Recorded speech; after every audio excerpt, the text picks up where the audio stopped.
Hi friends, ఇవాళ మనం చేయబోయే రెసిపీ క్యారెట్ హల్వా. దీనికి కావాల్సింది స్టవ్ ఆన్ చేసి ప్యాన్ పెట్టి 3 స్పూన్స్ ఆయిల్ వేసుకోవాలి. ఈ క్యారెట్ హల్వాకు 1 కప్పు సన్నగా క్యారెట్ను తురుముకొని పక్కకు పెట్టుకోవాలి. 1 కప్పు క్యారెట్ తురుముకు 1 కప్పు చక్కెర పడుతుంది. మనం నెయ్యి కరిగాక చిన్నగా కడిగేసుకున్న డ్రై ఫ్రూట్స్ని వేసుకొని వేయించుకోవాలి. డ్రై ఫ్రూట్స్ వేగే వరకు కలుపుకోవాలి. డ్రై ఫ్రూట్స్ వేగాక ఒక చిన్న బౌల్లోకి డ్రై ఫ్రూట్స్ను తీసుకోవాలి. డ్రై ఫ్రూట్స్ వేగిపోయాయి, ఒక చిన్న బౌల్లోకి తీసుకోవాలి. అదే ప్యాన్లో మనం సన్నగా కడిగేసుకున్న క్యారెట్ను తురుముకున్న క్యారెట్ను వేసుకొని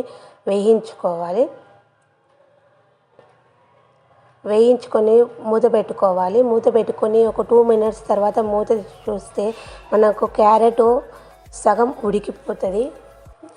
మనము ఆవిరికే సగం ఉడుకుతుంటుంది.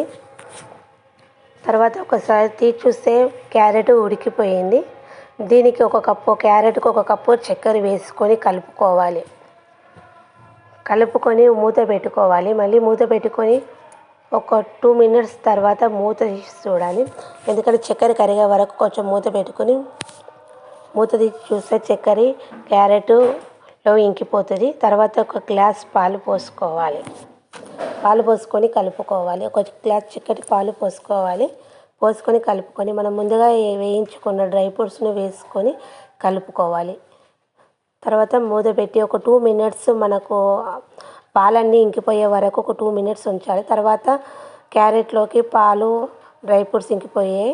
తర్వాత ఒక బౌల్లోకి తీసుకోవాలి. ఎంతో రుచికరమైన carrot halwa ready. Bye friends.